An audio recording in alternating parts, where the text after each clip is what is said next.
if I lay down and I play dead and I stay dead, maybe you'll get sick of being the monster out of my head, under my bed. Think you're something out of my nightmares, standing right there. But if I lay down and I play dead and I stay dead, then will you? Hi friends, so after almost 2.5 घंटे या 3 घंटे के बाद हम पहुंच गए हैं क्यूकेनहॉफ। यहाँ पर वर्ल्ड फेमस ट्यूलिप गार्डन्स हैं। एक पूरा बगीचा, आई डोंट नो कितना बड़ा बगीचा है, पूरा फॉरेस्ट ही रहेगा of multi colour tulips. Will go see that now. 2.5 घंटे से बस में चल रहे हैं, तो ट्यूलिप गार्डन देखने से पहले सुसु कर लेते हैं। You don't ever wanna give me wings. You don't ever wanna set me free. You know I'm addicted to you, and it's twisted. You've been gifted with the evil voodoo. Got me coming back for more, even when I. शायद मैंने बताया नहीं, ये जो क्यूकेनहॉफ area है it's in Netherlands. और थोड़ा आपको नेदरलैंड्स के बारे में बता दूँ मैं। Total area will be around 41,000 something square kilometres and one of the more densely populated areas in Europe, by 455 per square kilometer. And यहाँ 3 major cities हैं. There's Amsterdam, जो capital है, where like party life है यहाँ पर. Then you have Rotterdam, which is more like an industrial and work area. जहाँ काफ़ी एक busy port है called Europort. I don't know, I think it's the world's busiest port. I've been there quite a few times actually when I was in Merchant Navy. And then there is Den Haag or The Hague, जहाँ पर आपका international court of justice है। So there's a saying like, you should live in Den Haag, work in Rotterdam, and party in Amsterdam. It's just that saying just tells you about the kind of places. जैसे Den Haag थोड़ा quiet kind of area है, so that's why I prefer to stay there. Rotterdam is more of for working and business, so that's that. And then you have Amsterdam, जो कि world over famous है partying के लिए. So yeah, some facts about Netherlands and Amsterdam and the places. Now let's go inside the Tulip Garden. ये जो tulip gardens है, ये world के सबसे बड़े यानी लार्जेस्ट फ्लावर गार्डन्स हैं। इन्हें गार्डन ऑफ यूरोप भी कहते हैं। करीब 80 एकड़ में है स्प्रेड ये एरिया।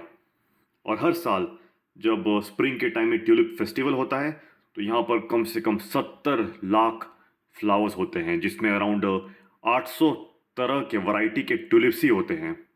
और आपको एक जस्ट रफ नंबर दे दूँ टूरिज़्म का, तो हर साल यहाँ पर कम से कम 15 लाख लोग आते हैं ये घूमने के लिए, ये गार्डन देखने के लिए। और हर साल तकरीबन 70 लाख यहाँ पर फूल जो है वो प्लांट किए जाते हैं। जो फूल के बल्ब होते हैं वो यहाँ पर प्लांट किए जाते हैं।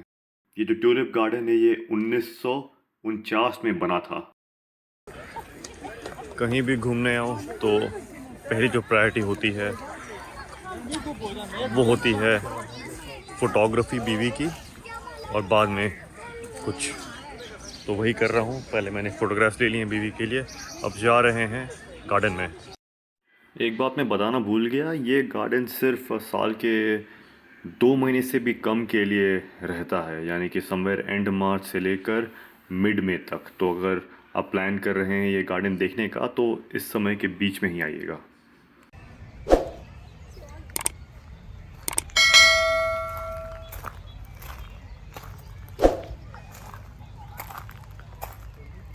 ये स्टैचू है पता नहीं किसकी, और ये क्या पोज है, ये डिस्कस फेंक रहा है। ओके, डिस्कस थ्रो की प्रैक्टिस कर रहा है, शायद ओलंपियन है, ओलंपिक्स में जाएगा, नाम रोशन करेगा अपना। Very good.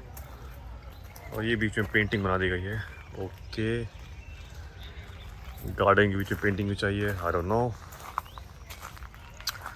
Okay, this also is like a painting of Adam and Eve, जो कि गार्डन ऑफ ईडन में थे। ईव एडम को एप्पल दे रही है। So this is what was called the original sin, I believe.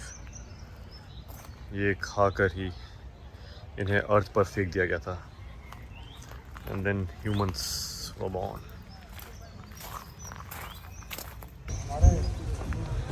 Hope you are enjoying this beautiful garden. मैं तो कर रहा हूँ.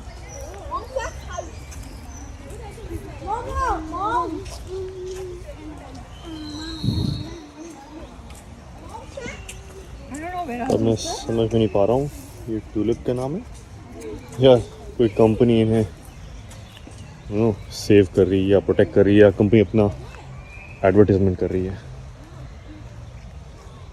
This is a good place to hang out. ये देखिए, ये हैं पर्पल कलर ट्यूलिप्स. मतलब इतने डार्क हैं, ऑलमोस्ट ब्लैक ही लग रहे हैं और भरे हुए हैं इस गार्डन में. ये भी देखिए, थोड़ा और पास से दिखाता हूँ आपको.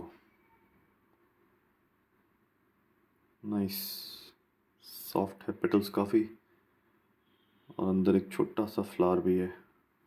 कूल. ये तो बिल्कुल गुलाब की तरह लग रहे हैं. ये शायद ही गुलाब ही हैं, पता नहीं. नहीं, गुलाब नहीं है. और इनका साइज़ देखिए, ये जो इतने बड़े बड़े फूल हो गए हैं. तो इन सब मतलब पूरे गार्डन को प्रॉपरली मेंटेन किया जाता है, प्रॉपर टेक केयर किया जाता है, तभी इतना अच्छा रहता है ये साल भर. ये गार्डन इतना बड़ा है कि मतलब घूमने में आपको ऑलमोस्ट एक दिन लग जाएगा. हाँ, आई थिंक मैं चलते चलते थक जाऊंगा, पर ये गार्डन ख़त्म नहीं होने वाला. इतने फ्लावर्स हैं यहाँ पर, इतने वैरायटी ऑफ फ्लावर्स हैं यहाँ पर, इतने कलरफुल जगह है ये. ओके, गार्डन के बीच में ही छोटा सा रेस्टोरेंट भी है स्नैक्स के लिए.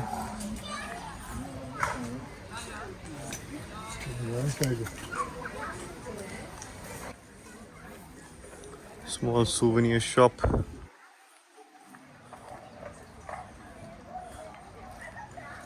ये restaurant, toilets very well managed, very well arranged.